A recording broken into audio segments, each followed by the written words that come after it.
श्री गुरुवे नमः। जय जय श्री राधे। वैशाख मास महात्म्य अध्याय 3।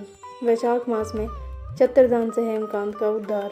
नारद जी कहते हैं, एक समय विदेह राज जनक के घर दोपहर के समय श्रुतदेव नाम से विख्यात एक श्रेष्ठ मुनि पधारे, जो वेदों के ज्ञाता थे। उन्हें देखकर राजा बड़े उल्लास के साथ उठकर खड़े हो गए और मधुपर्क आदि सामग्रियों से उनकी विधि पूर्वक पूजा करके राजा ने उनके चरणोदक को अपने मस्तक पर धारण किया। इस प्रकार स्वागत सत्कार के पश्चात जब वे आसन पर विराजमान हुए, तब विदेह राज के प्रश्न के अनुसार वैशाख मास के महात्म्य का वर्णन करते हुए वे इस प्रकार बोले। श्रुतदेव ने कहा, राजन, जो लोग वैशाख मास में धूप से संतप्त होने वाले महात्मा पुरुषों के ऊपर छाता लगाते हैं, उन्हें अनंत पुण्य की प्राप्ति होती है। इस विषय में एक प्राचीन इतिहास का उदाहरण दिया करते हैं। पहले वंग देश में हेमकांत नाम से विख्यात एक राजा हो गए हैं। वे कुशकेतु के पुत्र, परम बुद्धिमान और शस्त्रधारियों में श्रेष्ठ थे। एक दिन वे शिकार खेलने में आसक्त होकर एक गहन वन में जा घुसे। वहाँ अनेक प्रकार के मृग और वाराह आदि जंतुओं को मारकर जब वे बहुत थक गए, तब दोपहर के समय मुनियों के आश्रम पर आए। उस समय आश्रम पर उत्तम व्रत का पालन करने वाले शरतऋषि नाम वाले ऋषि समाधि लगाए बैठे थे, जिन्हें बाहर के कार्य का कुछ भी भान नहीं होता था। उन्हें निश्चल बैठे देखकर राजा को बड़ा क्रोध हुआ और उन्होंने उन महात्माओं को मार डालने का निश्चय किया। तब उन ऋषियों के 10,000 शिष्यों ने राजा को मना करते हुए कहा, वो खोटी बुद्धि वाले नरेश, हमारे गुरु लोग इस समय समाधि में स्थित हैं। बाहर कहाँ क्या हो रहा है इसको ये नहीं जानते, इसीलिए इन पर तुम्हें क्रोध नहीं करना चाहिए। तब राजा ने क्रोध से विवल होकर शिष्यों से कहा, द्विज कुमारों, मैं मार्ग से थका मांदा यहाँ आया हूँ, अतः तुम ही लोग मेरा आतिथ्य करो। राजा के ऐसे कहने पर वे शिष्य बोले, हम लोग भिक्षा मांगकर खाने वाले हैं। गुरुजनों ने हमें किसी के आतिथ्य के लिए आज्ञा नहीं दी है। हम सर्वदा गुरु के अधीन हैं, अतः तुम्हारा आतिथ्य कैसे कर सकते हैं। शिष्यों का यह कोरा उत्तर पाकर राजा ने उन्हें मारने के लिए धनुष उठाया और इस प्रकार कहा, मैंने हिंसक जीवों और लुटेरों के भय आदि से जिनकी अनेकों बार रक्षा की है, जो मेरे दिए हुए दानों पर ही पलते हैं, वे आज मुझे ही सिखलाने चले हैं। ये मुझे नहीं जानते, ये सभी कृतघ्न और बड़े अभिमानी हैं। इन आतताइयों को मार डालने पर भी मुझे ऐसा कोई दोष नहीं लगेगा। ऐसा कहकर वे कुपित हो धनुष से बाण छोड़ने लगे। बेचारे शिष्य आश्रम छोड़कर भय से भाग चले। भागने पर भी हेमकांत ने उनका पीछा किया और 300 शिष्यों को मार गिराया। शिष्यों के भाग जाने पर आश्रम में जो कुछ सामग्री थी, उसे राजा के पापात्मा सैनिकों ने लूट लिया। राजा के अनुमोदन से ही उन्होंने वहां इच्छानुसार भोजन किया। तत्पश्चात दिन बीतते बीतते राजा सेना के साथ अपनी पुरी में आ गए। राजा कुशकेतु ने जब अपने पुत्र का यह अन्यायपूर्ण कार्य सुना, तब उसे राज्य करने के अयोग्य जानकर उसकी निंदा करते हुए उसे देश निकाला दे दिया। पिता के त्याग देने पर हेमकांत घने वन में चला गया। वहाँ उसने बहुत वर्षों तक निवास किया। ब्रह्महत्या उसका सदा पीछा करती रहती थी, इसलिए वह कहीं भी स्थिरतापूर्वक रह नहीं पाता था। इस प्रकार उस दुष्ट आत्मा के 28 वर्ष व्यतीत हो गए।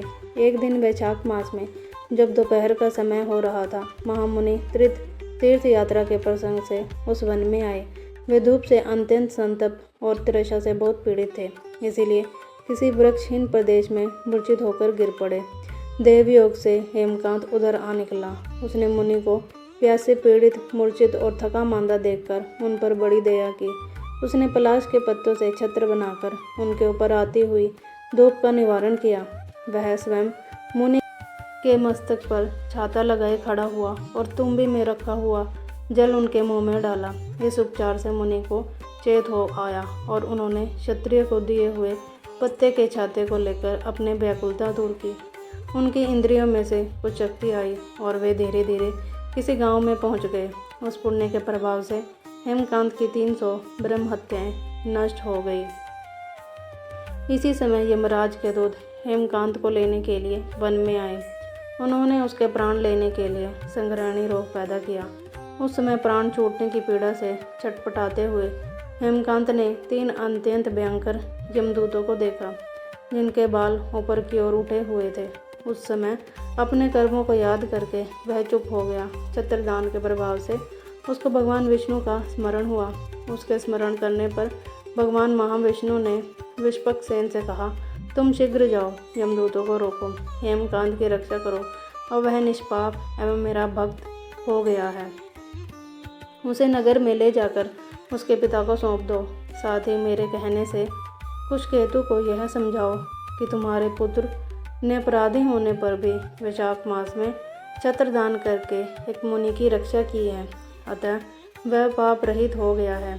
इस पुण्य के प्रभाव से वह मन और इंद्रियों को अपने वश में रखने वाला, दीर्घायु, शूरता और उदारता आदि गुणों से युक्त तथा तुम्हारे समान गुणवान हो गया है।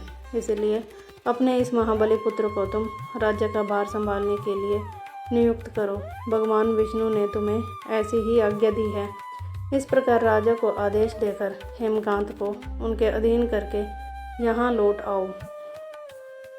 भगवान विष्णु का यह आदेश पाकर महाबली विष्पकसेन ने हेमकांत के पास आकर यमदूतों को रोका और अपने कल्याणमय हाथों से उसके सब अंगों में स्पर्श किया। भगवत भक्त के स्पर्श से हेमकांत की सारी व्याधि क्षण भर में दूर हो गई। तदनंतर विष्पकसेन उसके साथ राजा की पुरी में गए।